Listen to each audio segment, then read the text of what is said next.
Galag musta may adlaw kanatudran and natagyapon sa pagkuha sa may impormasyon labi na sa mga delegates sa 18th Mindanao Sulu Pastoral Conference ni may nagahimo din sa Diocese of Iligan at mga gikan sa Diocese of Mati, Father Brian Bermejo ang atuang in charge of sab no sa atuang radio station dito sa Diocese of Mati. No, ato magkaman, Father, bayan no? May lalo kanimo, Francis. Oh.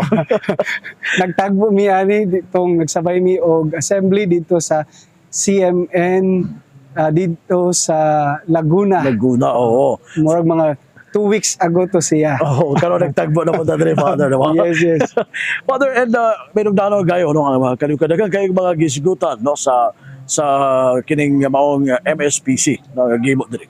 And alang nimo no sa kabinungdanon nini unsay mga murag mga punto nga imong madala labi na sa mga katawhan dito sa Diocese of Mati labi na sa mismo nimo Father.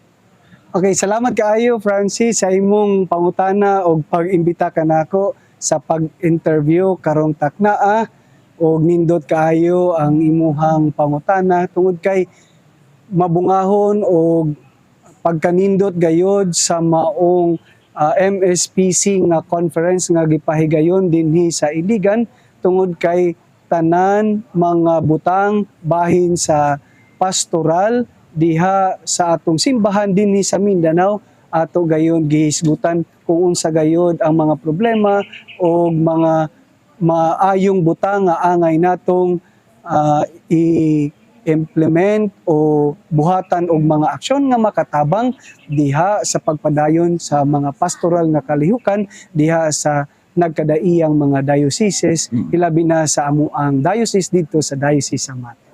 Okay, sa inyo gikan from the Diocese of Mati, Father, of pila mo ka mga delegates? Karon 16 mi kabuok og tanan gayod gi-check attendance sa among mahal nga obispo nga kinahanglan tanan mga pastoral directors. Kung wala man ang mga pastoral directors na ang mga coordinators sa nagkadaiyang mga ministriya nga motambong niini. Oh. And the rest nga mga gisgutan din ma-implement ni sa atuag sa BEC no sa mga batang katawhan diha sa mga parokya and sakop mismo sa inyong diocese. Yes, Francis, tinuod ka na tungod kay giisa-isa gayod ang paghatag og maong conference dili lang sa mga BECs apan apil ang mga kada pamilya, ang mga isyu sa mga kabatan-unan og ang pag sa ulog nato sa umaabot nga 2033 ang new evangelization tungod kay pagsaulog ka na sa ika 2000 katuig nga kung asa ang atoang Ginoo nagantos na matay og nabanhaw. Mao nang sa maong hagit sa maong new evangelization kumangutana kita asa na kita karon diha sa atong pagsaksi sa ato ang pagsunod sa kinabuhi sa atong Ginoong Hesukristo. Mao nang sa maong evangelisasyon kinahanglan dili lang gayud pagpadayag pagsangyaw o pagtudlo mahitungod sa mga pagtulon-an sa simbahan apan ang tinuod nga evangelisasyon kung kita ba misaksi sa maong kamatuoran kung kinsa si Jesus diha sa atong kinabuhi. Oh, Father, usas mga highlight usab sa gisgutan no sa mga MSPC sa 18th MSPC mao sa ecology no pagatiban sa tong kabuhatan and nahitabo karon mura og sunod-sunod nga mga linog na ba no and Davao Oriental kamo mismo no sa Diocese of Mati wala gyud taon na makakadabang dili no sa mga linog na nahitabo gyud gikan dinyo no and aside punta sa kalisod na labi na nahitabuan diya sa inyong diocese. Okay.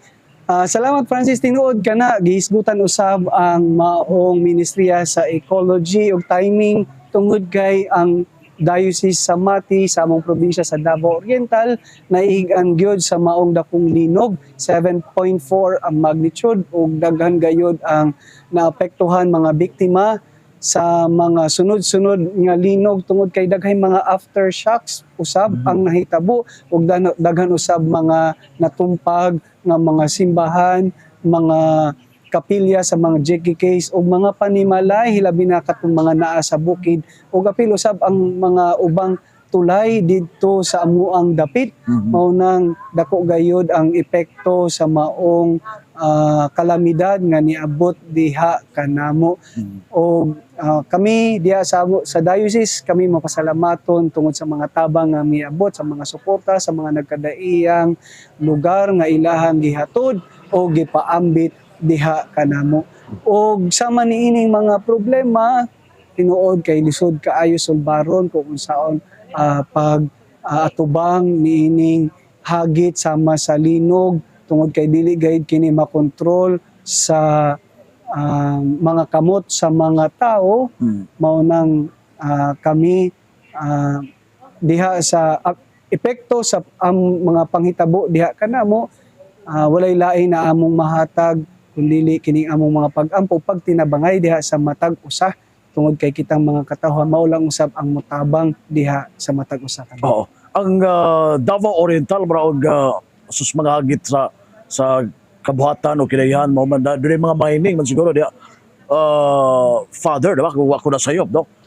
Naay mga pipila ka mining pero so far ang probinsya sa Davao Oriental labi na ang gobyerno nagawas og maong panukala na kinahanglan dili ipadayon ang maong mga pagmina tungod kay makadaot ka na sa kinaiyahan. Ug nindot kaayo ang among probinsya tungod kay naa halos ang mga elemento sa kinaiyahan. So na ang katubigan, na ang kayutaan ug nausab ang mga bisan unsang mga kinaiyahan nga makita diha sa amo ang dapit. So giunsa man karon ng father no mari ko sa inyo sa Diocese of Mati labi na katong mga simbahan mga chapel nga naguba no ang tungkol murag wa pagitalan nakalingkawa. So unsa may mga paagi ani no, nga aron matabangan katong boto sa motabang father no alang sa diha sa inyo nga diocese. Og salamat Francis nining higayon makapadayag kita diha sa inyohang istasyon o pinagi nining live interview na ang Diocese of Mati kanunay gayud nag-auhag o nagpangayo diha sa inyong tabang og suporta aron matukod balik ang mga nagkadaiyang mga kapilya o mga simbahan na natumba o mga na-damage usab. Mao nang sa gagmay ninyong tabang dako kaayo ang epekto diha kanamo aron makapatindog usab o balay-an puanan diha sa among dapit.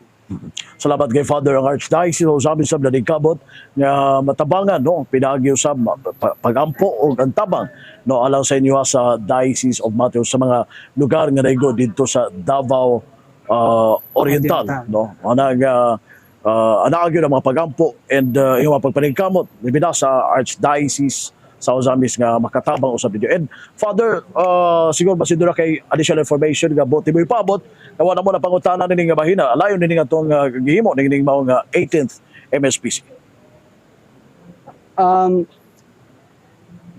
Sa ato ang kinabuhi isip sumusunod sa atong Ginoong Jesucristo, gawas nga ato ang palawom o gipakusgan kini atong espirituhanong kinabuhi ug pinaagi usab diha sa inyohang mga tabang o presensya sa mga ginagmay nga mga pamaagi nakatabang usab kamo diha sa pagpakusog sa ato ang mga kalihukan o mga misyon sa pagpadayon alang sa ebanghelisasyon. Mao nang diha kaninyo tungod sa inyong mga kasing-kasing o maayong mga pagpaambit, kamo gayud nakahatag og kinabuhi aron mapakusgan ang matag usa ilabi na sa mga naapektuhan sa mga kalamidad o sa mga tao nga gusto makaambit sa pagpadayag sa pulong sa Dios. At ang kauban, si Father Brian Bermedo sa mismo sa Diocese of Mati and nag-appeal, no? In charge of siyam sa Social communication. social communication o gingaman sa radio station dito sa Mati ang DXHM AM and FM, FM. dito sa Diocese of Mati. Og salamat kay Father, thank you and Okay, my God. salamat usab. Salamat.